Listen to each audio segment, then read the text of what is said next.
அனைவருக்கும் வணக்கம். புத்தாண்டு நட்சத்திர பலன்கள் 2026 வர இருக்கிற இந்த 2026ஆம் வருடம் நம்மளுடைய நட்சத்திரங்களுக்கு எந்த மாதிரியான சிறப்பு பலன்களை தரப்போகுது, அடுத்த 365 நாட்கள் ஒரு வருடம் நம்மளுடைய நட்சத்திரத்துக்கு எந்த மாதிரியான ஒரு வேவ் லென்த்தான பலன்களை கொடுக்க போகுது அப்படிங்கறத அந்த பதிவுல கம்ப்ளீட்டா பார்க்கலாம். மேலும் பதிவுல நான் நிறைய விஷயத்தை கம்ப்ளீட்டா எக்ஸ்பிளைன் பண்ணியிருக்கேன். அது மட்டும் இல்லாம பதிவை நான் வந்து 7 செக்மெண்டா பிரிச்சிருக்கேன். வித் டைம் லைனோட இருக்கு. டிஸ்கிரிப்ஷன்ல டைம் லைன் கொடுத்துருக்கேன். உங்களுக்கு எந்த பகுதியை பார்க்கணுமோ அதை மட்டும் நீங்க பார்த்துக்கலாம். 7 செக்மெண்டா பிரிச்சிருக்கேன்னு சொன்னேன். அது என்னென்ன அப்படின்னு பார்க்கும்போது ஃபர்ஸ்ட் ஃபேமிலி, அடுத்தது உத்தியோகம் தொழில், அடுத்தது பொருளாதாரம் கடன் சார்ந்த விஷயம், அடுத்து காதல் திருமணம் திருமண வாழ்க்கை திருமண முயற்சி இது சார்ந்த விஷயம், அதன் பிறகு குழந்தை பாகியம் பிள்ளைகள் சம்பந்தப்பட்ட விஷயம், அதன் பிறகு மாணவர்கள், அப்புறம் ஆரோக்கியம், இப்படி A to Z எல்லாத்தையும் நான் கவர் பண்ணி எடுத்துட்டு போயிருக்கேன். ஸோ பதிவை முழுமையா பாருங்க. வீடியோட எண்டிங்ல இந்த வருடத்துல நம்ம எந்த தெய்வத்தை வணங்குறது வழிபடுறது சிறப்பு, மேலும் சிம்பிளா நம்ம என்ன பரிகாரம் செய்யலாம், இந்த வருடத்தை செழுமைப்படுத்திக் கொள்றதுக்கு சிம்பிளா நம்ம என்ன பரிகாரம் செய்யலாம் அப்படிங்கறதையும் நான் கம்ப்ளீட்டா கவர் பண்ணியிருக்கேன். பதிவை முழுமையா பாருங்க. கண்டிப்பா உங்களுக்கு பயனுள்ள ஒரு பதிவா இருக்கும். மேலும் வீடியோவை ஸ்டார்ட் பண்றதுக்கு முன்னாடி சப்ஸ்கிரைப் பண்ணாதவங்களா இருக்கீங்கன்னா மறக்காம சப்ஸ்கிரைப் பண்ணிக்கோங்க. அப்படியே பக்கத்துல இருக்க பெல் சிம்பிளை கிளிக் பண்ணிக்கோங்க. அப்பதான் நாங்க போடுற இது போல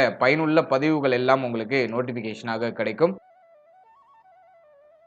இப்போது சிம்ம ராசி உத்திரம் நட்சத்திரக்காரர்களுக்கு இந்த புத்தாண்டு 2026ஆம் வருடம் எப்படி இருக்க போகுது அப்படிங்கறத இப்ப நம்ம டீடெயிலா கிளியரா பார்க்கலாம்.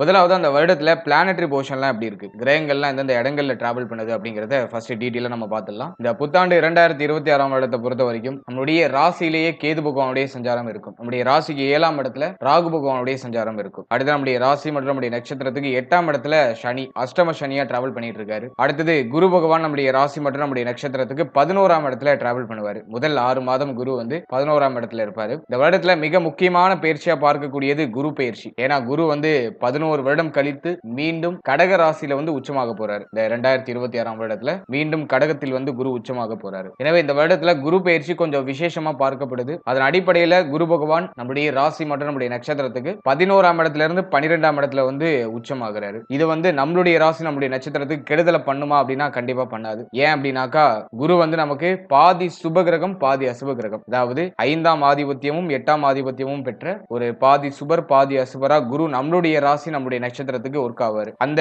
அசுபத்தன்மை பெற்ற அந்த கிரகம் 12ஆம் இடத்துல வந்து மறைந்து உச்சமாகிறது வந்து விபரீத ராஜயோகத்தை சிறப்பான முறையில் நமக்கு கொடுக்கும். அதன் அடிப்படையில குரு 12ஆம் இடத்துக்கு ஜூன் 1ஆம் தேதி பயிற்சியாகி உச்சமாக இருக்காரு. ஜூன் 1க்கு பிறகு விபரீத ராஜயோகத்தின் அடிப்படையில் நிறைய நல்ல மாற்றங்கள் சுபத்துவமான வளர்ச்சிகள் இதெல்லாம் வந்து சிறப்பான முறையில் நம்முடைய ராசி நம்முடைய நட்சத்திரங்களுக்கு கிடைக்கும். மேலும் குரு பயிற்சியை தொடர்ந்து வேற ஏதாச்சும் கிரகங்கள் பயிற்சி பண்ணுதா அப்படின்னா டிசம்பர் 5ஆம் தேதி ராகு கேது பயிற்சி, அது வருஷத்தோட கடைசியில வருது. அதை நினைச்சு நம்ம பெருசா உரி பண்ணிக்க வேண்டாம். வருஷத்தோட கடைசியில டிசம்பர் 5ல வந்து பார்த்தோன்னா கேது நம்முடைய ராசிக்கு 12ஆம் இடத்துக்கும் ராகு பகவான் நம்முடைய ராசி மற்றும் நம்முடைய நட்சத்திரத்துக்கு 6ஆம் இடத்துக்கும் டிரான்சிட் ஆவாரு. இந்த ராகு கேது பயிற்சியும் டிசம்பர் 5க்கு பிறகு நமக்கு சாதகமா இருக்கு. மேலும் கேது பகவான் உச்ச குருவோட போய் கன்ஜக்ஷன் ஆவார். 12ல இருக்கு. இத கேலா யோகம் கோடீஸ்வர யோகம் அப்படிலாம் சொல்லுவாங்க. இருப்பினும் அது வருஷத்தோட கடைசியில இருக்கிறதுனால அதை நம்ம பெருசா எடுத்துக்க வேண்டாம். இந்த வருடத்துல ஒரு பெரிய மைனஸ் என்னன்னா அஷ்டம சனி நடந்துட்டு இருக்கு. சனி ஏதாச்சும் பயிற்சி பண்றாரா அப்படின்னா எதுவும் பண்ணல. சனி வந்து ஒரு குறிப்பிட்ட காலம் வக்ரத்துல இருப்பாரு. அதன் பிறகு வக்ர நிவர்த்தி ஆவாரு. இந்த வக்ர காலகட்டங்கள்லாம் சனியுடைய பாதிப்பு பெருமளவு இருக்காது. மேலும் இந்த வருடத்துல குரு பெயர்ச்சிக்கு பிறகும் அஷ்டம சனியுடைய தாக்கங்கள்லாம் குறைய ஆரம்பிக்கும். ஏன்னா குருவுடைய பார்வையில சனி பகவான் வந்துருவாரு. அதுவும் இந்த வருடத்துல நமக்கு இருக்கிற ஒரு பாசிட்டிவான விஷயம். எனவே இந்த 2026ஆம் வருடத்தை பொறுத்த வரைக்கும் பிளானட்டரி போர்ஷன்லாம் நமக்கு ஆல்மோஸ்ட் ஃபேவரா தான் இருக்கு. பெரிய அளவுல நெகட்டிவா இல்ல. ஒரு மைல்டான சின்ன சின்ன ஏற்றத்தாழ்வுகள் மட்டும் இருக்கும். அதை நான் உங்களுக்கு டீப்பா எக்ஸ்பிளைன் பண்றேன். எதெல்லாம் நமக்கு பாசிட்டிவா இருக்கு, எதுல எல்லாம் நம்ம கவனமா இருக்கணும் அப்படிங்கறத இதுல நான் கம்ப்ளீட்டா எக்ஸ்பிளைன் பண்ணிருக்கேன். பதிவை முழுமையா பாருங்க.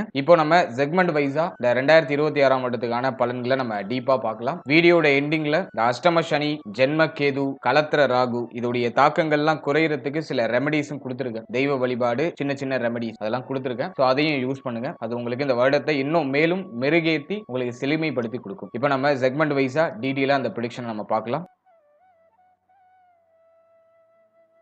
முதலாவது அந்த குடும்ப வாழ்க்கை இந்த 2026ஆம் இடத்துல எப்படி இருக்க போகுது அப்படின்னு நம்ம பார்க்கும்போது 2ஆம் இடத்துல சனி பகவானுடைய பார்வை சுபகிரகங்கள் ஏதாச்சும் 2ஆம் இடத்தை கனெக்ட் பண்ணுதா அப்படின்னு பார்த்தா அதுவும் இல்ல. எனவே இந்த வருடத்தை பொறுத்த வரைக்கும் ஃபேமிலியில சற்று கவனம் அக்கறை எடுத்துக்க வேண்டிய ஒரு வருடமா இருக்கும். குடும்ப வாழ்க்கையில கொஞ்சம் கூடுதல் விழிப்புணர்வோடு இருக்கணும். ஃபேமிலி மெம்பர்ஸோட கொஞ்சம் அனுசரிச்சு போய்க்கிறது நல்லது. ஏன்னா குடும்ப உறுப்பினர்களோட ஒத்து போகாத அமைப்புகள்லாம் அதிகமா வரும். குடும்ப உறுப்பினர்களோட அதிகமான ஆர்குமெண்ட் ஏற்படுறதுக்கு வாய்ப்பு இருக்கு. அதிகமான வாக்குவாதங்கள் ஏற்பட வாய்ப்புகள் உண்டு. எனவே பேச்சுவார்த்தைகள்ல ரொம்ப நிதானமா இருக்கணும். குடும்ப உறுப்பினர்களுக்கு இடையே குடுத்தல் வாங்கல் சார்ந்த விஷயங்கள்ல சற்று கூடுதல் விழிப்புணர்வோடு இருக்கணும். இந்த நேரத்துல யாருக்கும் பண உதவிலாம் பண்ணக்கூடாது. குறிப்பா ஃபேமிலி மெம்பர்ஸ் சொந்த பந்தங்களுக்குள்ள குடுத்தல் வாங்கல்லாம் இல்லாம இருக்கிறது ஒரு சிறப்பான பலன்களை பெற்றுக் கொடுக்கும். அதே மாதிரி குடும்பத்துல தேவைகள் அதிகரிக்கும். குடும்ப உறுப்பினருடைய தேவைகள் அதிகரிக்கும். ஃபேமிலில வந்து உங்களை அதிகமா எதிர்பார்ப்பாங்க. குடும்பத்துல பொருளாதார ரீதியா கொஞ்சம் கமிட்மெண்ட்லாம் அதிகரிக்கிற மாதிரி ஃபீல்னஸ் கொடுக்கும். ஃபேமிலில கொஞ்சம் சுமை அமைப்புகள் வெளிப்படுற மாதிரி ஃபீல் கொடுக்கும். ஆனா இதெல்லாம் பெருமளவு பாதிப்பை கொடுக்குதானா கண்டிப்பா இல்ல. குடும்பத்துக்கு தேவையான நல்ல மாற்றங்களை ஜூன் 1ஆம் தேதிக்கு பிறகு செய்ய ஆரம்பிச்சிருவீங்க. குரு பெயர்ச்சிக்கு பிறகு குடும்பம் சார்ந்த வகையில நிறைய சுபவிரய செலவுகள் இருக்கும். செய்யற செலவு அர்த்தமுள்ள செலவா இருக்கும். குடும்பத்துடைய தேவைகள் அதிகரிச்சாலும் அதுல ஒரு நல்ல மாற்றம் அப்படிங்கிறது நிச்சயமா அந்த வருடத்துல இருக்கும். இந்த வருடத்துடைய ஆரம்பத்துல சில சுமை அமைப்புகள் வெளிப்படும். ஆனா அது உங்களை பெரிய அளவுல பாதிக்காது. கொஞ்சம் பொறுமை, நிதானம், எல்லாரையும் கொஞ்சம் அனுசரிச்சு சகிப்புத்தன்மையோட செயல்பட்டுட்டோம்னாக்கா இந்த வருடத்துல மேஜரா ட்ரபிள் ஃபேமிலி ரீதியா இருக்காது. ஜூன் 1ஆம் தேதிக்கு பிறகு நீங்க செய்யக்கூடிய செலவுகள் எல்லாம் அர்த்தமுள்ள சுபவிரய செலவுகளாக இருக்கும். எனவே குடும்ப வாழ்க்கையை பொறுத்த வரைக்கும் இந்த வருடத்துல சற்று கவனம், சகிப்புத்தன்மை, பொறுமை, நிதானம் அப்படிங்கிறது நிச்சயமா இருக்கணும். குடும்பத்தை விட்டு பிரிஞ்சு இருக்கிறதுக்கு வாய்ப்பு கிடைக்குது. அதாவது வந்து தொழில் ரீதியாகவோ, உத்தியோக ரீதியாகவோ அல்லது கல்வி சார்ந்த விஷயங்கள் ரீதியாகவோ ஃபேமிலி விட்டு பிரிஞ்சு கொஞ்சம் தூரமா இருக்கிறதுக்கு சான்ஸ் கிடைக்குதுன்னா யூஸ் பண்ணிக்கோங்க. அப்படி வாய்ப்பு வந்துச்சுன்னா ஃபேமிலில எந்த குழப்பமும் பெரிய அளவுல இல்லாம இருக்கும். குடும்ப உறுப்பினர்களை பிரிஞ்சு ஃபேமிலியை கொஞ்சம் மிஸ் பண்ற மாதிரியான அமைப்புகள்ல கொஞ்சம் பிரிச்சு வைக்கும். ஒன்னு இப்படி நடக்கும் அல்லது அப்படி நடக்கும். குடும்பத்தோட இருக்கீங்கன்னா சகிப்புத்தன்மை, பொறுமை, நிதானம் கண்டிப்பா வேணும். இந்த நேரத்துல குடும்ப உறுப்பினர்கள் மேல கொஞ்சம் கோப உணர்வுகள்லாம் அதிகமா வெளிப்படுற மாதிரி ஃபீலை கொடுக்கும். அல்ல ஒன்னா இருக்கிறத விட கொஞ்சம் தனியா இருக்கிறது, தொழில் ரீதியாகவோ, உத்தியோக ரீதியாகவோ அல்லது கல்வி சார்ந்த விஷயங்கள் ரீதியாகவோ கொஞ்சம் வெளியிடங்களுக்கு மைக்ரேட் ஆகி இருக்கிறது ஒரு சிறப்பான பலன்களை பெற்றுக் கொடுக்கும். அதே மாதிரி இடமாற்றம், ஃபேமிலி ரீதியா இடமாற்றம் அப்படிங்கிறது ஜூன் 1க்கு பிறகு இருக்கும். ஏன்னா வந்து 8-12 சுபத்துவம் ஆகுது. அதனால நிறைய பேர் சொந்த ஊரை விட்டு வெளியூருக்கு போவாங்க, இடமாற்றம் அடைவாங்க. இடமாற்றத்திற்கு பிறகு ஒரு நல்ல முன்னேற்றம், ஒரு நல்ல மாற்றம் அப்படிங்கிறது நிச்சயமாக நிகழ ஆரம்பிக்கும். எனவே ஃபேமிலி ரீதியா சற்று கவனம் தேவை. இருந்தாலும் ஜூன் 1க்கு பிறகு நிறைய நல்ல மாற்றங்கள் குடும்ப ரீதியாக நிகழ ஆரம்பிக்கும். அடுத்தது உத்தியோகம், தொழில் இந்த 2026ஆம் இடத்துல நமக்கு எப்படி இருக்க போகுது அப்படின்னு நம்ம அனலைஸ் பண்ணும்போது 10ஆம் இடத்துல சனியுடைய பார்வை, 6ஆம் இடத்துல எந்த கிரகத்துடைய ஆதிக்கமும் இல்ல. சனி அஷ்டம சனியா இருக்காரு. இந்த காம்பினேஷன்லாம் அனலைஸ் பண்ணும்போது முதல்ல உத்தியோகத்துக்கு நம்ம எடுத்துக்கிட்டோம்னாக்கா இந்த வருஷத்துடைய ஆரம்பம் எண்டு பெரிய அளவுல உத்தியோகத்துல ட்ரபிள கொடுக்கல. அஷ்டம சனி ஒண்ணு மட்டும் என்ன பண்ணுதுன்னா சக ஊழியர்களோட ஒத்து போகாத அமைப்பை கொடுக்கும். மேல் அதிகாரிகளோட கொஞ்சம் பகை உணர்வுகளை ஏற்படுத்துற மாதிரி சில சூழ்நிலையில கொடுக்கும். உங்க கூட ஒர்க் பண்றவங்க கூட ஏதாச்சும் சலசலப்பு, வாக்குவாதங்களை ஏற்படுத்துறதுக்கு முயற்சி பண்ணும். எனவே இந்த வருடத்துல உத்தியோகம் செய்யக்கூடிய இடத்துல கொஞ்சம் கவனமா இருக்கணும். சக ஊழியர்களோட கொஞ்சம் அனுசரிச்சு போய்க்கணும். மேல் அதிகாரிகளை கொஞ்சம் அனுசரிச்சு போய்க்கணும். இது ஒரு முக்கியமான விஷயம். அதே போல இந்த வருடத்தை பொறுத்த வரைக்கும் வேலையை இடமாற்றம் பண்ணணும்னு நினைக்கிறீங்க, இந்த வேலையை விட்டுட்டு வேற வேலைக்கு ஜம்ப் ஆகணும்னு நினைக்கிறீங்க அப்படின்னா ஜூன் 1க்கு பிறகு அந்த முயற்சியை செஞ்சீங்கன்னா அது வெற்றியாகும். ஏன்னா குரு பெயர்ச்சிக்கு பிறகு குருவுடைய பார்வை 6ஆம் இடத்தை கனெக்ட் பண்ணும். அடுத்தது அஷ்டம சனி, சனி பகவானுடைய 8ஆம் இடத்தை கனெக்ட் பண்ணும், 12ஆம் இடத்தை கனெக்ட் பண்ணும். எனவே 6, 8, 12 சுபத்துவம் அடையுது. ஆகவே இந்த டைமிங்ல இடமாற்றம் பண்ணா அது உங்களுக்கு பாசிட்டிவா இருக்கும். எனவே ஜூன் 1க்கு பிறகு குரு பெயர்ச்சிக்கு பிறகு நீங்க உத்தியோகத்தை சேஞ்ச் பண்றது, உத்தியோகத்துல மாற்றம் செய்ய நினைக்கிறது, இந்த உத்தியோகத்தை விட்டுட்டு வேற உத்தியோகத்துக்கு போகணும்னு நினைக்கிறது, அதெல்லாம் பாசிட்டிவான ரிசல்ட் கொடுக்கும். அது வரைக்கும் அஷ்டம சனியுடைய தாக்கம் இருக்கும். ஜூன் 1ஆம் தேதி வரைக்கும் அஷ்டம சனியுடைய தாக்கம் இருக்கும். எனவே ஜனவரியில இருந்து ஜூன் 1 வரைக்கும் இருக்கிற உத்தியோகத்தை விட்டுறாம இறுக்கி பிடிச்சுக்கோங்க. அங்க என்ன பிரஷர் வந்தாலும் சரி ஆல்ரெடி இருக்கிறத விட்டுறாம இறுக்கி பிடிச்சுக்கோங்க. ஏதாச்சும் மாற்றம் பண்ணணும்னு நினைக்கிறீங்கன்னா ஜூன் 1க்கு பிறகு பண்றது உங்களுக்கு ஒரு உன்னதமான மேன்மையான ஒரு அமைப்பை கொடுக்கும். மேலும் ஒரு ஃப்ரெஷர்ஸா இருக்கீங்க, ஒரு உத்தியோகம் தேடிட்டு இருக்கீங்க, ஒரு நல்ல வேலை கிடைக்குமா அப்படின்னு அனலைஸ் பண்ணும்போது வேலை கிடைக்கும். ஆனா நல்ல வேலை கிடைக்காது. அதாவது வந்து உங்களுடைய மனம் எதிர்பார்க்கக்கூடிய அளவிற்கான ஒரு திருப்தியை தரக்கூடிய ஒரு வேலை கிடைக்காது. வேற ஆப்ஷனே இல்லாம ஃபேமிலி கமிட்மெண்ட், உங்களுடைய தேவைகளை பூர்த்தி செய்யணுங்கிற ஒரு கட்டாயத்தின் அடிப்படையில கிடைக்கிற வேலையை பார்க்க வேண்டிய சூழ்நிலை இருக்கும். மோஸ்ட்லி நிறைய பேருக்கு தான் பார்க்குற வேலை பிடிக்காது. ஃப்ரெஷர்ஸா இருந்தீங்கனாலும் ஸ்டார்டிங்ல உங்களுக்கு வந்து பாத்தீங்கன்னா நீங்க போய் சேர்ற வேலை உங்களுக்கு அந்த அளவுக்கு திருப்தியை கொடுக்காது. அப்படிதான் அந்த டைம் பீரியட் இருக்கு. எனவே வரத மனதார ஏத்துக்கோங்க. அது காலப்போக்கில் அதாவது ஜூன் 1ஆம் தேதிக்கு பிறகு உங்களுக்கு பாசிட்டிவா மாறிடும். எனவே இந்த ஜனவரியில நீங்க வேலைக்கு ஜாயின் பண்ணணும்னு நினைக்கிறீங்க, பிளான் பண்ணிட்டீங்கன்னா அந்த வேலைக்கான முயற்சியை பண்ணுங்க. சில தடை தாமதத்துக்கு பிறகு ஒரு வேலை வாய்ப்பு கிடைக்கும். அது உங்களுக்கு பிடிச்சிருக்கா பிடிக்கலையா அதெல்லாம் மேட்டர் இல்ல. ஜூன் வரைக்கும் அப்படியே கொஞ்சம் அதுல நகர்த்துங்க. ஜூன் 1ஆம் தேதி வரைக்கும் அப்படியே அதுல நகர்த்துங்க. ஜூன் 1க்கு பிறகு ஆட்டோமேட்டிக்கா ஃபீல்டு சேஞ்ச் ஆகும். அதுல உங்களுக்கு பாசிட்டிவான ரிசல்ட் கிடைக்கும். எனவே ஸ்டார்டிங்ல கிடைக்கிற வேலை திருப்தியை கொடுக்காது. ஜூன் 1க்கு பிறகு மாற்றம் செஞ்சீங்கன்னா அது உங்களுக்கு பாசிட்டிவான ரிசல்ட் கொடுக்கும். எனவே உத்தியோகத்தை பொறுத்த வரைக்கும் ஜூன் 1 வரைக்கும் சில சுமை அமைப்பு இருக்கும். குரு பெயர்ச்சிக்கு பிறகு எல்லாமே நிவர்த்தி ஆயிடும். பிரச்சனைகள் எல்லாம் ஆல்மோஸ்ட் குறைய ஆரம்பிச்சிடும். மன ரீதியா இருக்கக்கூடிய தாக்கங்கள் எல்லாம் குறைய ஆரம்பிச்சிடும். உத்தியோக ரீதியா இருக்கக்கூடிய கவலைகள் எல்லாம் குறைய ஆரம்பிச்சிடும். இதை நான் உங்களுக்கு கொடுக்குற ஒரு பாசிட்டிவான சைன். அடுத்தது தொழிலுக்கு இந்த 2026ஆம் வருடம் எப்படி இருக்கு அப்படின்னு அனலைஸ் பண்ணும்போது 10ஆம் இடத்தை சனி பகவான் கனெக்ட் பண்ணிடுறாரு. எனவே மோஸ்ட்லி பார்த்தோன்னா ஒரு 80% பேருக்கு, அதாவது தொழில் செஞ்சுக்கிட்டு இருக்க 80% பேருக்கு தொழில்ல ஒரு நிம்மதியான அமைப்பு இருக்காது. ஒரு நல்ல ப்ராஃபிட் கிடைக்கல, நான் இன்வெஸ்ட் பண்ணிட்டேன், அது ரிட்டர்ன் எடுக்க முடியல, ரொம்ப டல்லா போகுது, இந்த தொழிலை விட்டுட்டு வேற தொழிலுக்கு மாறலாமா அல்லது தொழிலை விட்டுட்டு வேலைக்கு போலாமா அப்படின்லாம் யோசிக்கிறேன் அப்படிங்கிற மாதிரியான மைண்ட் தாட்டை இந்த அஷ்டம சனி கொடுக்கும். அஷ்டம சனினாலே தொழில்ல ஏதோ ஒரு நெருக்கடியான அமைப்பு, தொழில்ல ஒரு சிக்கல் பிரச்சனை, மனசு செய்யற தொழில திருப்தி அடைய மாட்டேங்குது, செய்யற தொழில ஏதோ ஒரு மாதிரி மன கஷ்டம் வர மாதிரி ஃபீல கொடுக்குது. அதுதான் அஷ்டம சனி. இப்ப தொழில் லைஃப் அந்த அளவுக்கு ஃபேவரா இல்ல, இன்வெஸ்ட்மெண்ட் பண்றதுக்கு ஃபேவரா இருக்கானா அதுவும் இல்ல. இன்வெஸ்ட்மெண்ட் பண்றதுலாம் இந்த நேரத்துல அட்வைசபிளே கிடையாது. அதுலயும் பார்ட்னர்ஷிப்ல போயிட்டு நீங்க இன்வெஸ்ட் பண்ணீங்கன்னா கண்டிப்பா ஏதாச்சும் ஒரு சிக்கல்ல மாட்டிப்பீங்க. எனவே இந்த நேரத்துல அதிகமான இன்வெஸ்ட்மெண்ட் எல்லாம் குறைக்கணும். ஆல்ரெடி நீங்க ஒரு பிசினஸ் பண்ணிட்டு இருக்கீங்க அப்படின்னா இருக்கிறத நகர்த்துங்க. ஆல்ரெடி பண்ணிட்டு இருக்க பிசினஸே நான் இன்னும் கொஞ்சம் எக்ஸ்பாண்ட் பண்ணலாம்னு இருக்கேன், இன்னும் கொஞ்சம் விரிவடைய வைக்கலாம்னு இருக்கேன், அதுல மேலும் மேலும் இன்வெஸ்ட் பண்ணலாம்னு இருக்கேன் அப்படிங்கிற டிசிஷன்லாம் கொஞ்சம் ராங்கான டிசிஷன் இந்த டைமிங்கை பொறுத்த வரைக்கும். எனவே இந்த வருடத்தை பொறுத்த வரைக்கும் அதிகமான இன்வெஸ்ட்மெண்ட்டை குறைக்கணும். தொழில் ரீதியா கொஞ்சம் கூடுதல் கவனத்தோட அக்கறையோட இருக்கணும். நீங்க தொழில் புரியக்கூடிய இடத்துல உடைய பேச்சு வார்த்தைகளை ரொம்ப நிதானமா இருக்கணும். வாயை கொடுத்து மாற்றத்துக்கு வாய்ப்பு இருக்கு. வர கஸ்டமரை அன்போட அணுகணும். வர கஸ்டமர்கிட்ட மூஞ்சியும் முகத்தையும் காட்டக்கூடாது, கோவப்படக்கூடாது. அவங்களுக்கு என்ன தேவையோ அவங்க மனம் குளிர்ற அளவுக்கு அவங்களுக்கான சர்வீஸை நீங்க கரெக்டா ப்ரொவைட் பண்ணணும். இதெல்லாம் நீங்க கொஞ்சம் மெயின்டைன் பண்ணிட்டீங்கன்னா இந்த டைமிங்ல தொழில் ரீதியா பெரிய அளவிலான தாக்கமோ பிரச்சனையும் இல்லாம கடந்து வந்துடலாம். அடுத்த தொழிலை இடமாற்றம் பண்ணலான்னு ஒரு பிளான் இருக்கு, ஐடியா இருக்கு அப்படின்னா ஜூன் 1க்கு பிறகு பண்ணுங்க. குரு பயிற்சிக்கு பிறகு தொழிலை இடமாற்றம் பண்ணணும்னு நினைக்கிறீங்கன்னா ஜூன் 1க்கு பிறகு பண்ணுங்க. அந்த இடமாற்றத்திற்கு பிறகு தொழில் ரீதியான ஒரு ஏற்றம் அப்படிங்கிறது கண்டிப்பா இருக்கும். தொழில் ரீதியா இருக்கக்கூடிய போட்டிகள், பொறாமைகள், பிரச்சனைகள் எல்லாம் ஜூன் 1க்கு பிறகு குறைய ஆரம்பிக்கும். தொழில் ரீதியா இருக்கக்கூடிய பிரச்சனைகளும் ஜூன் 1க்கு பிறகு குறைய ஆரம்பிக்கும். மேலும் முக்கியமா இந்த வருடத்துல தொழிலுக்காக கடன் வாங்கி அதில் இன்வெஸ்ட் பண்ணிடாதீங்க. ரொம்ப கேர்ஃபுல்லா இருக்கணும். கடன் வாங்கி ஏதாச்சும் இன்வெஸ்ட் பண்ணீங்கன்னா அப்படியே போய் லாக் ஆயிடுவீங்க. பணம்லாம் ஒரு பக்கம் போய் முடங்குறதுக்கு வாய்ப்பு இருக்கு. அதுதான் அஷ்டம சனி பண்ணும். ஏதாச்சும் ஒரு விஷயத்துல பெருசா ரிஸ்க் எடுக்க வச்சு அப்படியே உங்களை லாக் பண்ணிடும். உங்களால முண்ட முடியாது, நகர முடியாது, என்ன பண்றதுன்னு ஒரு புரிதல் இருக்காது. இப்படிதான் பிசினஸ்ல உள்ளவங்க போய் அஷ்டம சனில போய் மாட்டுவாங்க மேக்ஸிமம். எனவே தொழில் ரீதியா இன்வெஸ்ட்மெண்ட்ல கொஞ்சம் கூடுதல் விழிப்புணர்வோட இருங்க. ஜூன் 1க்கு பிறகு ஏதாச்சும் சேஞ்ச் பண்ணணும்னா சேஞ்ச் பண்ணலாம். ஜூன் 1 வரைக்கும் எந்த மாற்றமும் இல்லாம இருக்கிறத நகர்த்துங்க, பொறுமையை கடைபிடிங்க, உங்களுடைய கஸ்டமர் கிட்ட கொஞ்சம் அனுசரித்து செயல்படுங்க. அது உங்களுக்கு ஒரு ஏற்றத்தையும் முன்னேற்றத்தையும் கண்டிப்பா கொடுக்கும்.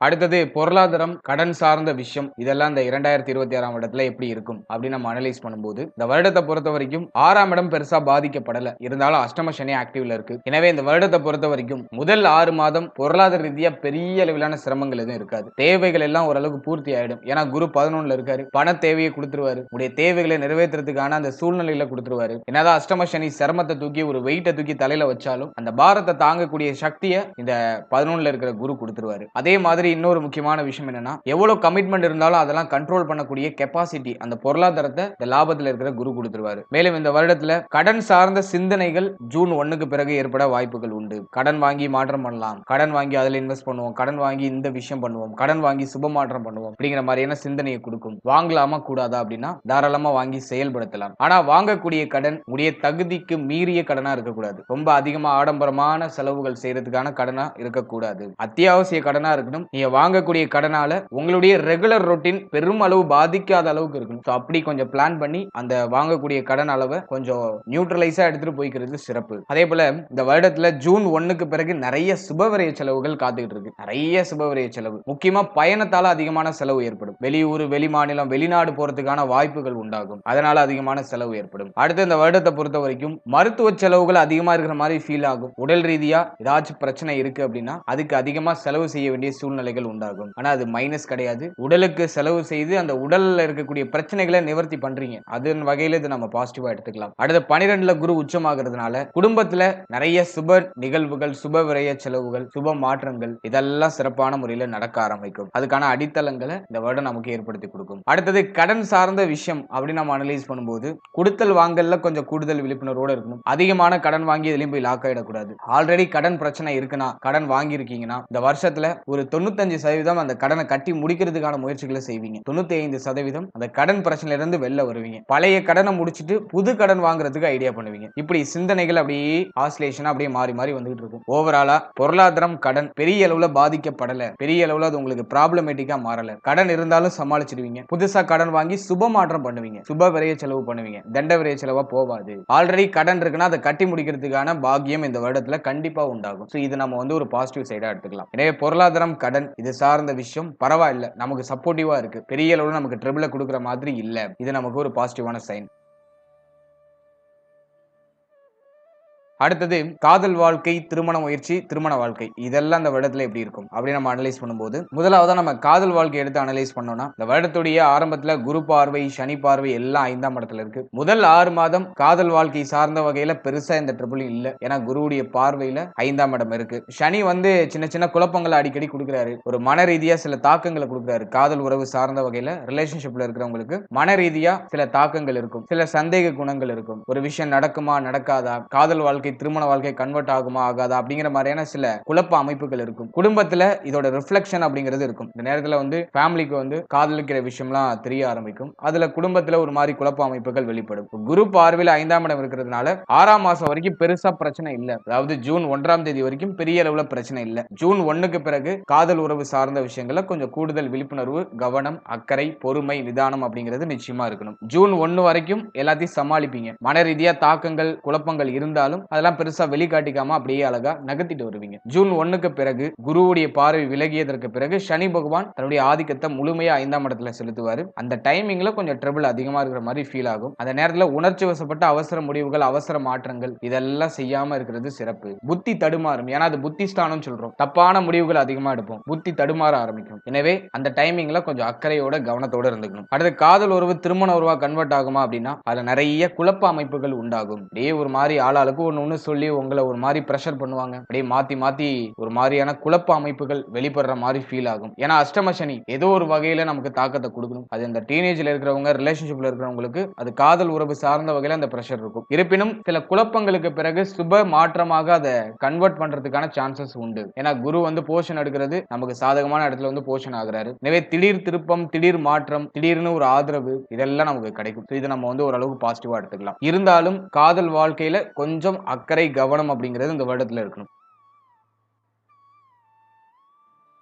அடுத்தது திருமண முயற்சி இந்த வருடத்துல ஒரு பாசிட்டிவான ரிசல்ட்டை கொடுக்குமா அப்படின்னு நம்ம அனலைஸ் பண்ணும்போது, 7ஆம் இடத்துல குரு பார்வை இருக்கு. முதல் 6 மாதம் சூப்பர் பாசிட்டிவா இருக்கு. எனவே திருமண முயற்சியில இருக்கிறவங்களுக்கு முதல் 6 மாதத்துக்குள்ள சுப செய்தி கிடைக்கிறதுக்கான வாய்ப்பு அதிகபட்சமா இருக்கு. அல்ல தாராளமா ட்ரை பண்ணுங்க. அஷ்டம சனி நடந்துட்டு இருக்கிறதுனால திருமண முயற்சிகள்ல சில குழப்ப அமைப்புகள் இருக்கும். ஃபேமிலில ஒரு சரியான சப்போர்ட் இருக்காது. ஆளாளுக்கு ஒண்ணு சொல்லி குழப்புவாங்க உங்களை. அதே மாதிரி சில பேருக்கு நிச்சயதார்த்தம் ஆகி நின்று போறது, அல்லது எல்லாம் அப்படி கைகூடி வர நேரத்துல அப்படியே ஸ்டாப் ஆகுறது, இது போன்ற சில சோதனைகளை சனி பகவான் கொடுப்பாரு. ஆனா குருவுடைய பார்வை 7ஆம் இடத்துல இருக்கிறதுனால சில குழப்பங்கள், சில தடுமாற்றங்களுக்கு பிறகு சுப செய்தி கண்டிப்பா கிடைச்சிடும். நல்ல ஜூன் 1க்குள்ள நல்ல செய்தியை திருமண முயற்சி சார்ந்த வகையில எதிர்பார்க்கலாம். ஜென்ம கேது நடக்கிறதுனால நிறைய குழப்பம் இருக்கும். மென்டலி நிறைய பிரஷர் இருக்கும். திருமணம் ஆகாதவர்களுக்கு இன்னும் நமக்கு திருமணம் ஆகலையே அப்படிங்கிற மாதிரியான ஒரு ஏக்க உணர்வு கொடுக்கும். கடுமையான சிந்தனை குழப்பத்தை கொடுக்கும். ஆனா 7ஆம் இடத்துல இருக்க குருவுடைய பார்வை இருக்கிறதுனால எல்லாத்தையும் சரிப்படுத்தி இந்த எண்ட் பாயிண்ட் உங்களுக்கு வந்து ஒரு பாசிட்டிவான ரிசல்ட்டை கொண்டு வந்து கொடுக்கும். எனவே திருமண முயற்சிகளை செய்யலாம். திருமண முயற்சிகள்ல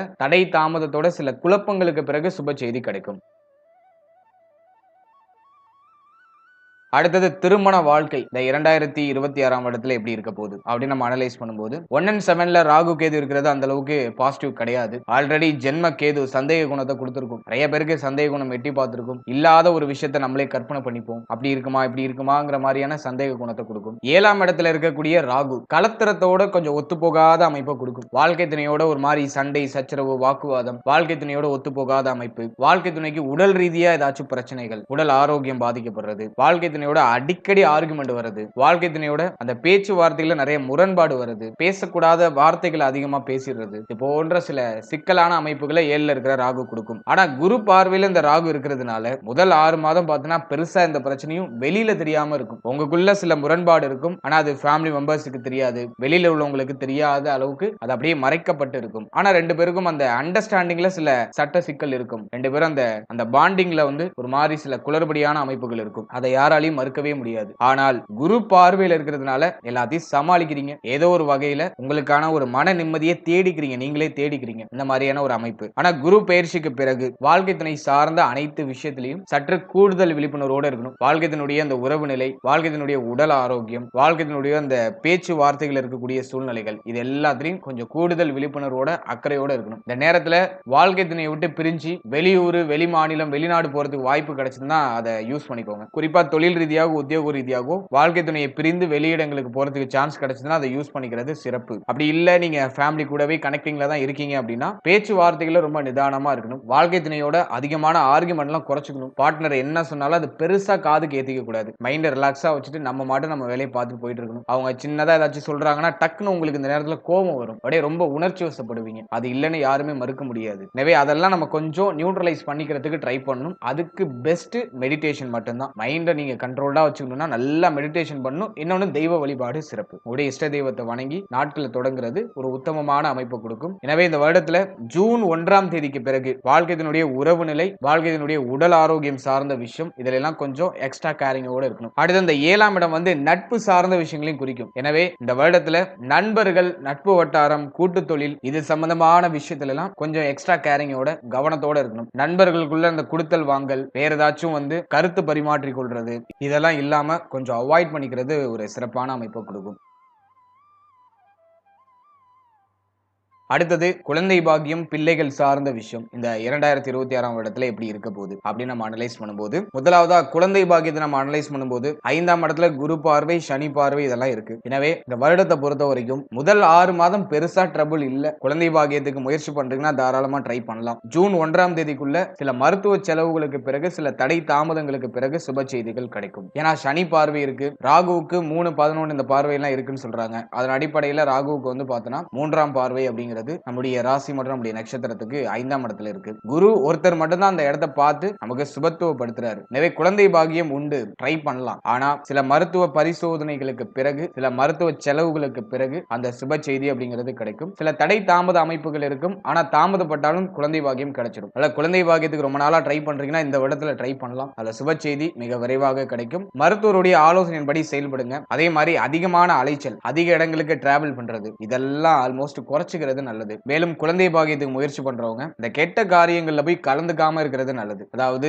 இறந்த வீட்டுக்கு போறது, உங்களுடைய கணவர் வந்து இந்த சவப்பெட்டி சுமக்கிறது, இது போன்ற விஷயங்கள்லாம் செய்யாம இருக்கிறது சிறப்பு. எனவே இந்த விஷயங்கள்லாம் கொஞ்சம் அவாய்ட் பண்ணிக்கோங்க. மற்றபடி இந்த நேரத்துல அதிகமான அலைச்சலை கம்மி பண்ணிக்கணும். குறிப்பா பெண்கள் வெளியிடங்களுக்கு அதிகமா போறது, பைக்ல அதிகமா டிராவல் பண்றது எல்லாம் குறைச்சுக்கோங்க. ஹெல்தியான ஃபுட் அதிகமா எடுத்துக்கோங்க. மைண்டை ரிலாக்ஸா வச்சுக்கோங்க. முக்கியமா இப்போ வந்து பெண்களுக்குலாம் வந்து பார்த்தோன்னா ஒரு மாதிரி மென்டலி கொஞ்சம் ப்ரெஷர் இருக்கும். அதுலயும் நீங்க வந்து சிம்ம ராசியுடைய நட்சத்திரத்துல பிறந்த பெண்மணியா இருக்கீங்கன்னா உங்களுக்கு கண்டிப்பா அதிகமான மென்டல் பிரஷர் இருக்கும். எதையோ நினைச்சு அதிகமா கவலைப்படக்கூடிய உணர்வை இந்த ஜென்ம கேது கொடுக்கும். எனவே குழந்தை பாக்கியத்தை முயற்சி பண்றவங்க மைண்ட் ரிலாக்ஸா வச்சுக்கணும். தேவையில்லாத விஷயத்த மைண்ட்ல போட்டு ரொம்ப யோசிச்சு குழப்பிக்க கூடாது. நல்லா மெடிடேஷன் பண்ணுங்க, நல்லா ஹெல்த்தியா சாப்பிடுங்க, டயத்துக்கு தூங்குங்க. இதெல்லாம் கொஞ்சம் ஃபாலோ பண்ணிட்டீங்கன்னா குழந்தை பாக்கியத்துல சுப செய்திகள் மிக விரைவாக கிடைக்கும். அதே போல உங்களுடைய குலதெய்வத்தை அனுதினமும் வணங்கி தினமும் உங்களுடைய குலதெய்வத்தை மனதார நினைச்சு உங்களுடைய ஒரு நாளையும் நீங்க தொடங்குறது சிறப்பு. எனவே குழந்தை பாக்கியத்துல சில தடை தாமதம், மருத்துவ செலவு, மருத்துவ ஆலோசனைகளுக்கு பிறகு சுப செய்திகள் அப்படிங்கிறது கிடைக்கும். அடுத்தது பிள்ளைகள் சம்பந்தப்பட்ட விஷயங்களை அனலைஸ் பண்ணும்போது இந்த வருடத்துல பிளஸ் ஆர் மைனஸ்ல இருக்கு. பிள்ளைகளால நிறைய கவலை உணர்வும் இருக்கும். அதே மாதிரி பிள்ளைகளுக்கு ஏற்றமும் உண்டாகும். இந்த வருடத்தை பொறுத்த வரைக்கும் முதல் 6 மாதம் பிள்ளைகளால பெருசா தொந்தரவு எதுவும் இருக்காது. பிள்ளைகளுக்கு சுப விஷயம் பண்ணணும்னு ஆசைப்படுறீங்களா, தாராளமா செய்யலாம். சனி பார்வை, ராகு பார்வைலாம் அந்த 5ஆம் இடத்துல இருக்கிறதுனால கொஞ்சம் குழப்ப அமைப்புகள் இருக்கும். இந்த திருமண முயற்சி, அவங்களுடைய ஏஜுக்கு தகுந்த மாதிரி அவங்களுக்கு என்ன சுபகாரியம் பண்ணுமோ அதுல சில குழப்ப அமைப்புகள் இருக்கும். ஆனா முயற்சி பண்ணீங்கன்னா கிளிக் ஆயிடும். ஏன்னா முயற்சி ஸ்தானம் நல்ல ஆக்டிவ்ல இருக்கு, குருவுடைய பார்வையில இருக்கு, பிளஸ் குருவுடைய பார்வை 5ஆம் இடத்துலயும் இருக்கு. எனவே உங்களுடைய பிள்ளைகளுக்கு ஏதாச்சும் சுப விசேஷம், சுப மாற்றம் பண்ணணும்னு ஆசைப்படுறீங்கன்னா அந்த முயற்சியை செய்யும் பொழுது சில தடை தாமதத்துக்கு பிறகு அது சுபத்துவமா உங்களுக்கு நடக்க ஆரம்பிக்கும். முதல் 6 மாதத்துக்குள்ள அந்த பிளானை நீங்க பண்ணிக்கிறது சிறப்பு. முதல் 6 மாதத்துக்குள்ள திருமண வயதுல இருக்கக்கூடிய உங்களுடைய பிள்ளைகளுக்கு திருமண முயற்சிகள்ல அந்த வெற்றியான ஒரு அமைப்பை கொடுத்துரும், சுப செய்தியை கொடுத்துரும். அல்லது உங்களுடைய வயதுக்கு தகுந்த ஏதாச்சும் சடங்கு சம்பிரதாயம் பண்ணணும்னாக்கா அதையும் இந்த வருடத்துல நீங்க செய்யலாம். அதுவும் ஒரு பாசிட்டிவான ரிசல்ட்டை கொடுத்துரும். அதே போல இந்த வருடத்துல ஜூன் 1ஆம் தேதிக்கு பிறகு பிள்ளைகளுடைய உறவு நிலை நிலை, பிள்ளைகளுடைய உடல் ஆரோக்கியம், குறிப்பா பச்சிளம் குழந்தையா இருக்காங்க, சின்ன குழந்தையா இருக்காங்கனாக்கா அவங்களுடைய ஹெல்த்ல, அவங்களுடைய செயல்பாடுகள்ல கொஞ்சம் கூடுதல் விழிப்புணர்வு, கூடுதல் அக்கறையோடு இருக்கணும். பிள்ளைகளோட அதிகமான கருத்து போராட்டங்கள்லாம் ஏற்படலாம். பிள்ளைகளை கொஞ்சம் அனுசரிச்சு செயல்படுறது சிறப்பு. ஜூன் 1க்கு பிறகு பிள்ளைகள் சார்ந்த அனைத்து விஷயத்திலையும் கொஞ்சம் கவனமா இருக்கணும். ஜூன் 1ஆம் தேதி வரைக்கும் பெருசா இந்த ட்ரபிள் இருக்காது. ஜூன் 1க்கு பிறகு சனி பார்வை, ராகு பார்வை 5ஆம் இடத்தை கொஞ்சம் பாதிப்பான ஒரு அமைப்புக்கு மாத்தும். அந்த டைமிங்ல பிள்ளைகளோட கொஞ்சம் மன வருத்தங்களோ அல்லது பிள்ளைகளுடைய உடல் ஆரோக்கியம் சார்ந்த வகையில சில மன வருத்தங்களோ ஏற்படலாம். எனவே அவருடைய உறவு நிலை, அவருடைய உடல் ஆரோக்கியத்துல கொஞ்சம் கூடுதல் அக்கறை, கவனம் அப்படிங்கிறது நிச்சயமா இருக்கணும். அடுத்து இந்த பூர்வீக சொத்து சார்ந்த விஷயங்கள் அந்த 5ஆம் இடம் தான் இன்டிமேஷன் பண்ணும். ஜூன் 1ஆம் தேதி வரைக்கும் பெருசா ட்ரபிள் இல்ல. பூர்வீக சொத்துல ஏதாச்சும் பிரச்சனை இருந்துச்சுன்னா, அதுல ஏதாச்சும் வில்லங்க அமைப்புகள் இருந்துச்சுன்னா ஜூன் 1ஆம் தேதி வரைக்கும் அது உங்களுக்கு பெருசா பாதிப்பை கொடுக்காது. ஜூன் 1க்கு பிறகு பூர்வீக சொத்து, பூர்வீகம் சம்பந்தப்பட்ட விஷயங்கள் எல்லாம் கொஞ்சம் அக்கறையோட இருக்கணும், கவனத்தோட இருக்கணும். இந்த வருடத்துல குலதெய்வ வழிபாடை மேற்கொள்றதுக்கு முயற்சி பண்ணணும். ஏன்னா குலதெய்வ வழிபாடு தடைப்பட்டு போறதுக்கு வாய்ப்பு இருக்கு. எனவே முடிஞ்ச வரைக்கும் குலதெய்வ வழிபாட்டை தொடர்றதுக்கு முயற்சி பண்ணுங்க. குலதெய்வத்தை போய் பார்த்துட்டு வரதுக்கு முயற்சி பண்ணுங்க. ஏதோ ஒரு காரணத்தினால குலதெய்வ வழிபாடை மேற்கொள்ள முடியாத சூழ்நிலைகள் இந்த வருடத்துல ஏற்படலாம். எனவே ஜூன் 1 வரைக்கும் உங்களுக்கு பாசிட்டிவா தான் இருக்கு. ஜூன் 1க்கு பிறகு கொஞ்சம் கவனம் தேவை. அடுத்தது மாணவ மாணவிகளுக்கு இந்த வருடம் எப்படி இருக்க போகுது அப்படின்னு நம்ம அனலைஸ் பண்ணும்போது 4ஆம் இடம் வெகுவா பாதிக்கப்படல. 4ஆம் இடத்துல குருவுடைய பார்வை இந்த வருடத்துடைய செகண்ட் பார்ட்ல கிடைச்சிடும். என்ன ஜென்ம கேது அஷ்டம சனி ஸ்டூடெண்ட்ஸுக்கு வந்து நிறைய டிஸ்ட்ராக்ஷன்ஸை கொடுக்கும். படிப்புல கவனம் செலுத்த முடியாத மனநிலை கொடுக்கும். படிப்பை தவிர மற்ற விஷயங்கள் மேல சிந்தனை அப்படியே அலைபாய ஆரம்பிக்கும். எனவே ஸ்டூடெண்ட்ஸ் கொஞ்சம் சிந்தனையை தெளிவுபடுத்திக்கணும், குழப்பத்தை குறைச்சிக்கணும். ஜென்ம கேது கடுமையான குழப்பத்தை கொடுத்துரும். படிக்கிறது மைண்ட்ல நிக்க மாட்டேங்குது அப்படிங்கிற மாதிரியான சில குழப்ப அமைப்புகளை கொடுக்கும், வருத்தங்களை கொடுக்கும். மைண்ட் நல்லா ஷார்பன் பண்ணிக்கோங்க. நீங்க படிக்கிறத ரிப்பீட்டடா ரிவிஷன் பண்ணிட்டே இருக்கணும். நல்லா மெடிடேஷன் பண்ணிட்டு படிக்க ஆரம்பிங்க. படிப்பு சார்ந்த வகையில நிறைய தடை, தாமதம், தடங்கள் வரும். அஷ்டம சனி உங்களை சோதிக்கும். ஆனா ஜூன் 1க்கு பிறகு எல்லாத்தையும் கண்ட்ரோல் பண்ணிடுவீங்க. ஜூன் 1க்கு பிறகு 4ஆம் இடத்தை குரு பகவான் கனெக்ட் பண்ணிடுவாரு. எனவே படிப்பு சார்ந்த வகையில இருக்கக்கூடிய பிரச்சனைகள், குழப்பங்கள் எல்லாம் வந்து பார்த்தீங்கன்னா ஜூன் 1க்கு பிறகு சரியாயிடும். எனவே ஜூன் மாசம் வரைக்கும் கல்வி சார்ந்த விஷயங்கள அக்கறை, கவனம் அப்படிங்கிறது இருக்கணும். ஜூன் 1க்கு பிறகு டோட்டலா இன்டர்சேஞ்ச் ஆகும். கல்விக்காக இடமாற்றம் அடைவீங்க. வெளியூர், வெளிமாநிலம், வெளிநாடு போய் படிக்கிறதுக்கான வாய்ப்புகள் உண்டாகும். அதே மாதிரி கல்வி சார்ந்த வகையில நிறைய சுபவிரய செலவு இருக்கும். கல்விக்காக கடன் வாங்க வேண்டிய சூழ்நிலைகள் ஏற்படலாம். அதெல்லாம் ஒரு சிலருக்கு. கடன் வாங்கி கல்விக்காக இன்வெஸ்ட்மெண்ட் பண்ணுவீங்க. உடைய பிள்ளைகளுடைய கல்விக்கு இன்வெஸ்ட்மெண்ட் பண்ணுவீங்க. இப்படி கல்வி சார்ந்த வகையில சுபவிரய செலவு இந்த வருடத்துல கண்டிப்பா உண்டு. அதே மாதிரி கல்விக்காக இடமாற்றம் அப்படிங்கிறது கொஞ்சம் அதிகமா இருக்கும். கொஞ்சம் நீண்ட தூர பயணத்தை கல்வி சார்ந்த வகையில மேற்கொள்றதுக்கான வாய்ப்புகளை இந்த கிரக அமைப்பு ஏற்படுத்தி கொடுக்கும். இந்த வருடத்தை பொறுத்த வரைக்கும் ஸ்டூடெண்ட்ஸ் வந்து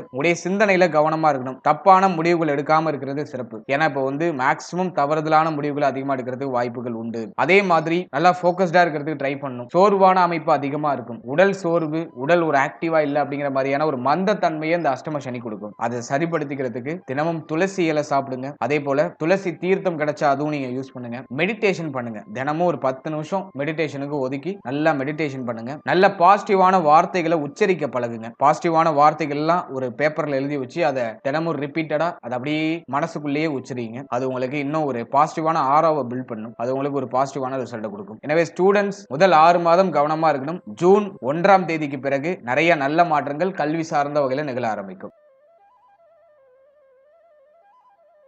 ஃபைனலா உடல் ஆரோக்கியம் சார்ந்த விஷயம் இந்த வருடத்துல எப்படி இருக்க போகுது அப்படின்னு நம்ம அனலைஸ் பண்ணும்போது தேக ஆரோக்கியத்தை பொறுத்த வரைக்கும் சிம்மத்துடைய நட்சத்திரங்கள் எல்லாம் வந்து கொஞ்சம் கூடுதல் விழிப்புணர்வோடு இருக்க வேண்டிய காலகட்டம் தான். ஜூன் 1ஆம் தேதி வரைக்கும் ஹெல்த்ல கொஞ்சம் எக்ஸ்ட்ரா கேரிங்கோட இருக்கணும். ஏன்னா அஷ்டம சனி நடந்துட்டு இருக்கு. பிளஸ் வந்து இந்த வருடத்துல 2ஆம் இடம், 5ஆம் இடம், 10ஆம் இடம் கொஞ்சம் பாதிக்கப்படுது. எனவே உடல் ஆரோக்கியத்துல கொஞ்சம் கூடுதல் அக்கறை செலுத்திக் கொள்ள வேண்டும். அஷ்டம சனியில வந்து ஹெல்த்தை தான் ஃபர்ஸ்ட் செக் பண்ணுவார் சனி பகவான். அடுத்தது மனதை செக் பண்ணுவார். ஜென்ம கேது வேற நடக்குது. மன உளைச்சல் அதிகமா இருக்கும். சிந்தனை குழப்பம் அதிகமா இருக்கும். எனவே இதெல்லாம் நீங்க சரிப்படுத்திக்கிறதுக்கு நல்லா மெடிடேஷன் பண்ணணும். ஹெல்த்தியான டயட்டை ஆட் பண்ணிக்கோங்க. உங்களுடைய உணவு முறைகள் மிக சரியாக இருக்க வேண்டும். இல்லைன்னா அந்த உணவே உங்களுக்கு விஷமா மாறுறதுக்கு வாய்ப்பு இருக்கு. ஏன்னா இந்த அஷ்டம சனியில ஃபுட் பாய்சன் அப்படிங்கிறது கொஞ்சம் அதிகமா நடக்கும். எனவே நீங்க சாப்பிடுற உணவு முறைகள்ல கவனமா இருக்கணும். வெளியிடங்கள்ல அதிகமா சாப்பிடுறத குறைச்சுக்கோங்க. நல்லா ஹெல்த்தியா வீட்லயே நீங்களே ப்ரிப்பேர் பண்ணி சாப்பிடுங்க. நிறைய பழம், காய்கறி, எளிமையா செரிமானம் ஆகக்கூடிய அந்த உணவுகள் இதெல்லாம் அதிகமா எடுத்துக்கிறது சிறப்பு. ஏன்னா இந்த வருடத்துல வயிறு சம்பந்தப்பட்ட உபாதை உபாதைகள் வரலாம். கேஸ் ட்ரபிள் அப்படிங்கக்கூடிய வாயு தொந்தரவு வரதுக்கு வாய்ப்பு இருக்கு. வயிற்றுல புண்ணு வரதுக்கான வாய்ப்புகள் உண்டு. அதே மாதிரி அஷ்டம சனி நடக்கிறதுனால கழிவு நீக்க உறுப்புகள், உடைய பிரைவேட் பார்ட், உடைய பிறப்பு உறுப்பு, இதுல எல்லாம் கொஞ்சம் கூடுதல் விழிப்புணர்வோட கவனத்தோட இருக்கணும். அடுத்தது ஒரு சிலருக்கு இந்த கால் பகுதிகளில் மூட்டு சம்பந்தப்பட்ட பிரச்சனை, மூட்டு வலி அதிகமா இருக்கிறது, இது சார்ந்த தொந்தரவுல ஒரு சிலருக்கு கொடுக்கும். அடுத்தது ஒரு சிலருக்கு கண் சம்பந்தமான உபாதைகள் ஏதாச்சும் வரலாம். கண் சார்ந்த வகையில் ஏதாச்சும் பாதிப்பு, கண்ணுல ஏதாச்சும் ஆபரேஷன் பண்ண வேண்டிய சூழ்நிலை, அல்லது கண்ணுல ஏதாச்சும் பூச்சி அடிக்கிறது. எனவே உங்களுடைய நேத்திரம் சம்பந்தப்பட்ட விஷயங்கள்ல கவனமா இருக்கணும். அடுத்தது உங்களுடைய முகம் சார்ந்த விஷயங்களையும் கொஞ்சம் கூடுதல் விழிப்புணர்வோட இருக்கணும். உடைய கண்ணு, காது, மூக்கு, வாய், தொண்டை இந்த பகுதிகளில் ஏதாச்சும் பிரச்சனைகள் ஏற்பட்டு நீங்க வாய்ப்புகள் உண்டு. ஆல்ரெடி போன வருடத்திலேயே ஒரு சிலருக்கு ஏற்பட்டிருக்கலாம், அல்லது இந்த வருடத்துல அதோட கண்டினியூட்டி இருக்கிறதுக்கான சான்சஸ் உண்டு. இது சார்ந்த பகுதிகளில் கொஞ்சம் கூடுதல் கவனமா இருக்கணும். அதே மாதிரி 5ஆம் இடமும் பாதிக்கப்படுறதுனால இருதய கோளாறு, இருதய பிரச்சனை இருக்கிறவங்க கொஞ்சம் கவனமா இருக்கணும். இந்த டைமிங்ல கேர்லெஸ்ஸா இல்லாம கொஞ்சம் கேர்ஃபுல்லா இருக்கணும். மார்பக பகுதி, உடைய கீழ் வயிறு, இதுல ஏதாச்சும் உபாதைகள் ஏற்பட்டு நீங்களாம், இதுல கொஞ்சம் கவனமா இருக்கணும். அடுத்து ஜென்ம கேது நடந்துட்டு இருக்கிறதுனால சிந்தனை நிறைய இருக்கும், தூக்கம் வராது, அதிகமான சிந்தனை இருக்கும். எனவே அந்த சிந்தனைகளை குறைச்சுக்கணும். அதுக்கு மெடிடேஷன் தான் ஒரே ஆப்ஷன். இன்னொன்னு தெய்வ வழிபாடு. இது ரெண்டையும் நீங்க சரியா மேற்கொள்ளணும். மனசை அமைதிப்படுத்திக்கோங்க. தேவையில்லாத மனசுல போட்டு உங்களுக்கு தேவையில்லாத வழிகளை உங்களுக்கு நீங்களே கொடுத்துக்காதீங்க. மைண்டை ரிலாக்ஸா வச்சுட்டு டிராவல் பண்ணுங்க. எல்லாமே உங்களுக்கு நல்லபடியாகவும் நல்ல மாற்றமாகவும் அமையும். அதே மாதிரி இந்த வருடத்துல கொஞ்சம் மருத்துவ செலவு அதிகமா இருக்கிற மாதிரி ஃபீல் ஆகும். ஆனா அது உங்களுக்கு பெருசா பாதிப்பை கொடுத்துறாது. இந்த நேரத்துல செலவு அதிகமா இருக்குன்னா உங்க உடல் வந்து நல்லா ரெக்கவர் ஆயிட்டு இருக்குன்னு நீங்க மைண்ட்ல வச்சுக்கோங்க. நீண்ட நாளா இருக்கக்கூடிய உடல் ஆரோக்கிய பிரச்சனைகளுக்கு இப்ப சொல்யூஷன் கிடைக்க ஆரம்பிக்கும். அதுவும் ஜூன் 1க்கு பிறகு நிறைய பேருக்கு உடல் ரீதியா இருக்கக்கூடிய உபாதைகள்ல இருந்து வெளில வருவாங்க. உடல் ரீதியா இருக்கக்கூடிய பிரச்சனையில இருந்து வெளில வருவாங்க. இதெல்லாம் நம்ம ஒரு பாசிட்டிவா எடுத்துக்கலாம். ஃபைனலா இந்த வருடத்துல எந்த தெய்வத்தை வணங்குறது நல்லது, ஏதாச்சும் ஒரு பெஸ்டான பரிகாரம், ரெமெடிஸ் ஏதாச்சும் இருக்கா அப்படின்னு நம்ம அனலைஸ் பண்ணி பார்க்கும்போது, அஷ்டம சனி நடந்துட்டு இருக்கிறதுனால ஆஞ்சநேயர் வழிபாடு உங்களுக்கு ஒரு சிறப்பான ஏற்றத்தை கொடுக்கும். உங்க வீட்டுக்கு பக்கத்துல ஆஞ்சநேயர் தலம் இருக்குனாக்கா, பெருமாள் ஸ்தலம் இருக்குனாக்கா, அங்க போயிட்டு ஆஞ்சநேயரை மனம் உருகி வழிபடும் போது இந்த அஷ்டம சனியுடைய தாக்கங்கள்லாம் குறைய ஆரம்பிக்கும். முடிந்தவங்க ஆஞ்சநேயருக்கு வடமாலை சாற்றி அல்லது துளசி மாலை சாற்றி ஆஞ்சநேயரை வழிபடுறது ஒரு உத்தமமான ஏற்றத்தை கொடுக்கும். மன ரீதியா இருக்கக்கூடிய தாக்கங்களை குறைக்கும். பிரச்சனைகள், தடை, தாமதத்தை இந்த ஆஞ்சநேயர் வழிபாடு உடைத்தெறியறதுக்கு ஒரு வழிவகையாக இருக்கும். ஃபர்ஸ்ட் ஆஞ்சநேயர் வழிபாடு. அடுத்தது விநாயகர் வழிபாடு சிறப்பு. ஏன்னா கேது ஜென்மத்துல விநாயகரை வழிபடும் போது உலக சிந்தனை தெளிவு கிடைக்கும், மனம் அமைதி அடையும், மன ரீதியா இருக்கக்கூடிய தாக்கங்கள்லாம் குறையும், உடல் சுறுசுறுப்பாகும். மந்த தன்மையோட இருக்கீங்கன்னா விநாயகர் வழிபாடு பெஸ்ட். இந்த மந்த தன்மையை போக்கி உங்களை சுறுசுறுப்பா மாற்றும், நல்லா ஆக்டிவ் பண்ணும். விநாயகர் வழிபாடு சிறப்பு. முக்கியமா விநாயகருக்கு இடக்கூடிய அந்த முக்கியமான அந்த விஷயமாகிய அந்த தோப்பு காரணத்தை மறக்காம போட்டுருங்க. தினமும் ஒரு 5 தோப்பு காரணம், 10 தோப்பு காரணம் போட்டு உங்களுடைய நாளை தொடங்குங்க. அது உங்களை நல்ல ஆக்டிவா வச்சுக்கும். உங்களுடைய நரம்புகளுக்கு ஒரு புத்துணர்ச்சியை கொடுக்கும் அந்த தோப்பு காரணம். சயின்டிபிக்கா நிறைய விஷயங்கள் இருக்கு. விநாயகர் வழிபாடு இந்த நேரத்துல உங்களுக்கு ஒரு ஏற்றத்தை கொடுக்கும். முடிந்தவங்க பிள்ளையார்பட்டி போயிட்டு வரலாம். அந்த வருடத்துல நிறைய ராசிக்கு பிள்ளையார்பட்டி தான் சொல்லியிருக்கேன். ஏன் அப்படின்னா கேது கொஞ்சம் பாதிக்கப்பட்ட இடத்துல இருக்கிறவங்களுக்கு பிள்ளையார்பட்டி பெஸ்ட். எனவே ஜென்மத்திலேயே உங்களுக்கு கேது இருக்கு, அதனால வந்து நீங்க பிள்ளையார்பட்டி போயிட்டு வர்றது ஒரு தெளிவை ஏற்படுத்தி கொடுக்கும். அடுத்தது உங்களுடைய குலதெய்வ வழிபாடு. உடைய குலதெய்வத்தை வணங்கி மனமுருகி வழிபட வேண்டியது அவசியம். குலதெய்வத்துடைய அனுகிரகம் இருந்தால்தான் நமக்கு ஏற்படக்கூடிய தடை, தாமதங்கள்லாம் விலக ஆரம்பிக்கும். எனவே இந்த வருடத்துல உடைய குலதெய்வத்தை ஒரு முறையாச்சும் நேர்ல போய் பார்த்துட்டு வந்துருங்க. குலதெய்வத்துக்கு ஒரு அர்ச்சனை பண்ணி உங்களுக்கு தேவையானதை அங்க வேண்டிட்டு வந்துருங்க. அது அப்படியே ஸ்டெப் பை ஸ்டெப்பா நடக்க ஆரம்பிக்கும். சோ இதெல்லாம் தெய்வ வழிபாடு. சோ இதை நீங்க தினமும் காலையில உங்களுடைய வேலைகளை தொடங்குறதுக்கு முன்னாடி இந்த தெய்வங்கள் எல்லாம் வணங்கி நீங்க தொடங்குறது அந்த நாளை உங்களுக்கு வந்து ஒரு பாசிட்டிவான ஒரு எனர்ஜியோட எடுத்துட்டு போகும். அடுத்தது பிராக்டிக்கலா ஏதாச்சும் நம்ம பரிகாரம் பண்ணலாமா அப்படின்னு நம்ம அனலைஸ் பண்ணும்போது, முதலாவதா உணவு தானம் அஷ்டம சனியில அதிகமா பண்றதுக்கு முயற்சி பண்றது ஒரு சிறப்பான ஏற்றத்தை கொடுக்கும். கோடி புண்ணியத்தை பெற்று கொடுக்கும். உணவு தானம் வந்து எல்லாருக்கும் எல்லா நேரத்திலையும் செய்யறதுக்கான வாய்ப்பு கிடைக்காது. அது இந்த அஷ்டம சனி, 7.5 சனி வரப்ப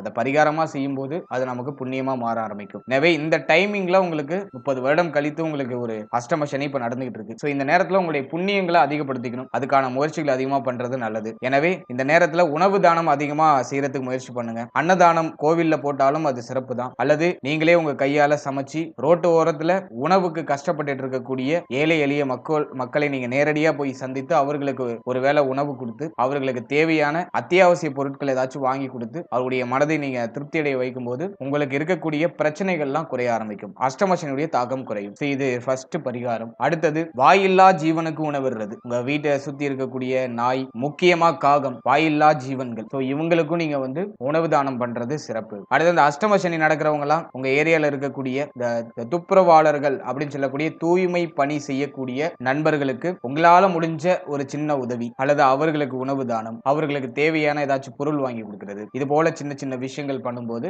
அஷ்டமசனுடைய தாக்கங்கள்லாம் கம்மியாக ஆரம்பிக்கும். அடுத்தது மாற்றுத்திறனாளிகள் என்று சொல்லக்கூடிய தன்னால் சுயமாக செயல்பட இயலாதவர்களுக்கு உங்களால முடிஞ்ச சின்ன உதவி, அவங்களுக்கு தேவையான ஏதாச்சும் வண்டி வாங்கி கொடுக்கிறது, சைக்கிள் வாங்கி கொடுக்கிறது, அல்லது அவங்களுக்கு தேவையான உபகரணங்கள் ஏதாச்சும் வாங்கி கொடுக்கிறது, இது போல சின்ன உதவி உங்களால முடிஞ்ச அளவுக்கு பண்ணலாம். அது பண்ணும்போது இந்த அஷ்டமசனுடைய தாக்கங்கள் குறையுது. இதெல்லாம் அனுபவ ரீதியான உண்மை, நிறைய பேர் உணர்ந்து ஷேர் பண்ண ஒரு விஷயம். எனவே அஷ்டமசனி தாக்கம் அதிகமா இருக்கு, உங்களுக்கு பிரச்சனை அதிகமா இருக்குன்னு ஃபீல் பண்றீங்கன்னா இந்த பரிகாரங்களை நீங்க செய்து பாருங்க, ஒரு நல்ல ரிசல்ட் கிடைக்கும். இதுல சொல்லப்பட்டிருக்க எல்லா பரிகாரத்தையும் பண்ணணும்னு அவசியம் கிடையாது. உங்களுக்கு எது பெஸ்ட்னு தோணுதோ, உங்களுக்கு எது கம்ஃபர்டபுளா இருக்கும்னு தோணுதோ அதை பண்ணுங்க. அது உங்களுக்கு ஒரு நல்ல ஏற்றத்தை கொடுக்கும். அடுத்தது தினமும் காலையில நீங்க துளசி இலை சாப்பிட்டு அந்த நாளை தொடங்கணும். துளசி செடி இல்லைன்னா வீட்டுல ஒரு துளசி செடி வாங்கி வச்சு அதுக்கு தண்ணி ஊத்துங்க. தினமும் துளசி இலை சாப்பிடுங்க. துளசி தீர்த்தம் அதிகமா எடுத்துக்கோங்க. நிறைய ஆரோக்கியமான உணவுகளை நிறைய ஆட் பண்ணிக்கோங்க. ஹெல்த்தியா சாப்பிடுங்க. இதெல்லாம் நீங்க ஒரு பரிகாரமா செய்யணும். முக்கியமா இந்த வருடத்துல மூச்சு பயிற்சி, தியானம், சின்ன சின்ன உடற்பயிற்சி, சின்ன சின்ன யோகாசனம் இதெல்லாம் செய்யறது உத்தமம். உடலுக்கு ஏதாச்சும் ஒரு ஆக்டிவ் கொடுத்துட்டே இருங்க. அது உங்களை இன்னும் நல்லா புஷ்அப் பண்ணும், இன்னும் உங்களை நல்லா ஆக்டிவா உங்களை மாற்றும், ஒரு பாசிட்டிவான ஆராவை உங்களை சுத்தி கிரியேட் பண்ணும். இதெல்லாம் நீங்க பேசிக்கா பண்ண வேண்டிய ஒரு முக்கியமான விஷயங்கள். இதெல்லாம் நீங்க செஞ்சுட்டு வரும்போது இந்த 2026ஆம் வருடம் உங்களுக்கு இன்னும் மேன்மையும் ஒரு சிறப்பான ஏற்றத்தையும் சிறப்பான வளர்ச்சியும் கண்டிப்பா கொடுக்கும். வாழ்த்துக்கள். இப்போ நீங்க இது வரைக்கும் பார்த்தது ஒரு கோச்சார பலன், ஒரு வருடத்துக்கான வருட பலனை நம்ம வருட கிரகங்களின் அடிப்படையில் நம்ம ஒரு ரிசர்ச் பண்ணி நம்ம கொடுத்திருக்கோம். இது ஒரு பொதுவான கோச்சார பலன். இதுல சில மாற்றங்கள் சிலருக்கு மட்டும் ஏற்படுறதுக்கு வாய்ப்பு உண்டு. அதாவது உடைய ஜனனகால ஜாதகத்துல தசா புக்திகளின் அடிப்படையில தான் பலன்கள் விதிகள் அப்படிங்கிறது உங்களுக்கு விதிக்கப்படும். கோச்சாரம் அப்படியே மைல்டா சின்ன சின்ன சேஞ்சஸ் பண்ணும், அவ்வளவுதான். மற்றபடி பார்த்தோன்னா ஒரு 80% உங்களுடைய தசா புக்தி அந்தரம் உங்களுடைய சுய ஜாதகம் தான் பேசும். ஒரு 20% சில சேஞ்சஸ், சில மாற்றங்களை கோச்சாரத்தால செய்ய முடியும். எனவே உங்களுடைய ஜனனகால ஜாதகத்தை உங்களுடைய குடும்ப ஜோதிடத்தை கொடுத்து ஒரு வாட்டி தெளிவா அனலைஸ் பண்ணிக்கோங்க. உங்களுக்கு யோக தசை நடக்குதா, அவயோக தசை நடக்குதா அப்படிங்கறத ஒரு வாட்டி செக் பண்ணிட்டு அதோட இந்த கோச்சாரத்தை எடுத்து நீங்க சூப்பர் கம்போஸ் பண்ணும்போது ஒரு சுப பலன்கள், ஒரு தெளிவான பலன்கள் அப்படிங்கிறது உங்களுக்கு கிடைக்கும். குறிப்பா நம்ம சொல்லணும்னா யோக தசை நடக்கிறவங்களுக்கு கோச்சாரத்துல எவ்வளவுதான் நெகட்டிவான ப்ரெடிக்ஷன் வந்தாலும் மேக்சிமம் அவங்களுக்கு பாசிட்டிவா தான் நடக்கும். அவயோக தசை நடக்கிறவங்களுக்கு கோச்சாரத்துல எவ்வளவு பாசிட்டிவா சொன்னாலும், எவ்வளவு பாசிட்டிவான ப்ரெடிக்ஷன் வந்தாலும் ஒரு 50% பார்த்தா உங்களுக்கு நெகட்டிவா நடக்கிறது வாய்ப்பு இருக்கு. எனவே யோக தசையா அவயோக தசையா அப்படிங்கறத கொஞ்சம் செக் பண்ணிட்டு அதன் பிறகு இந்த கோச்சாரத்தை நீங்க எடுத்து சூப்பர் கம்போஸ் பண்ணும்போது உங்களுக்கு தெளிவான ஒரு பலன், ஒரு தெளிவான ஒரு ஐடியா உங்களுக்கு கிடைச்சிடும். மேலும் நம்மளுடைய சேனல்ல இதுக்கு முன்னாடி சூரியன், சந்திரன், செவ்வாய், புதன், குரு, சுக்கிரன், சனி, ராகு, கேது இந்த கிரகங்கள் எல்லாம் 12 பாவத்துல எங்க இருந்தா யோகம், எங்க இருந்தா அவயோகம் அப்படிங்கிற ஒரு பேசிக்கான ஒரு ஜெனரல் அவேர்னஸ் ஒரு வீடியோ ஆல்ரெடி ரிலீஸ் பண்ணிருக்கோம். அது ஆல்ரெடி நல்ல சக்சஸ்ஃபுல்லா ரன் ஆயிட்டு இருக்கு. சோ அந்த பதிவை நீங்க பார்க்கலைனா டிஸ்கிரிப்ஷன்ல லிங்க் நான் கொடுத்திருக்கேன். சோ அதை நீங்க ஒரு வாட்டி செக் பண்ணி பாருங்க. உங்க ஜாதகத்துல இந்த நவகிரகங்கள் எங்க அமர்ந்திருக்கு அப்படிங்கறத ஒரு வாட்டி பார்த்துட்டு அந்த அமர்ந்த வீட்டுக்கு என்ன பலனை இந்த கிரகங்கள் செய்யும் அப்படிங்கறத நான் அந்த பதிவுல சொல்லியிருப்பேன். சோ டைம் இருக்கும்போது அந்த பதிவும் ஒரு வாட்டி செக் பண்ணி பார்த்துட்டு உங்களோட ஃபீட்பேக்கை கமெண்ட் செக்ஷன்ல சொல்லுங்க. மேலும் நம்மளுடைய சேனல்ல இதுக்கு முன்னாடி 12 ராசி, 12 லக்னம், 27 நட்சத்திரம் இதுக்கான ஒரு பொது பலன், வாழ்க்கை பலன் அப்படிங்கிற ஒரு செக்மெண்ட்ல நம்ம கிளியரா 12 ராசி, 12 லக்னம், 27 நட்சத்திரத்துக்கான பொது பலனை நம்ம கிளியரா ரிலீஸ் பண்ணிருக்கோம். அந்த பதிவுகளை நீங்க என்ன பார்க்கலனா அந்த பதிவுகளையும் ஒரு வாட்டி செக் பண்ணி பாருங்க. அந்த பதிவை பார்க்கும்போது உங்களை பற்றிய, உங்களுடைய வாழ்க்கை பற்றிய ஒரு தெளிவு, ஒரு புரிதல் உங்களுக்கு கம்ப்ளீட்டா கிடைக்கும். சோ அதுவும் உங்களுக்கு கண்டிப்பா யூஸ்ஃபுல்லா இருக்கும். அதுக்கான லிங்க் டிஸ்கிரிப்ஷன்ல இருக்கு. டைம் இருக்கும்போது அதையும் செக் பண்ணி பார்த்துட்டு உங்களுடைய ஃபீட்பேக்கை சொல்லுங்க. மேலும் இந்த பதிவு பற்றிய உங்களுடைய கருத்து என்ன அப்படிங்கறத மறக்காம கமெண்ட் செக்ஷன்ல உங்களுடைய ஃபீட்பேக்கை கொடுத்துட்டு போங்க. மேலும் இந்த 2026ஆம் வருடம் அனைவருக்கும் மிக சிறப்பாக, மகிழ்ச்சியாக, நல்ல முன்னேற்றம் நிறைந்த ஒரு வருடமாக இருக்க இறைவனை பிரார்த்தனை செய்து இந்த பதிவை நான் நிறைவு செய்றேன். மேலும் இது போல இன்னொரு இன்ஃபர்மேட்டிவான பதிவுல உங்களை சந்திக்கிறேன். அது வரைக்கும் மிக்க நன்றி. And finally very limited time. So be cool, stay happy, stay healthy and enjoy.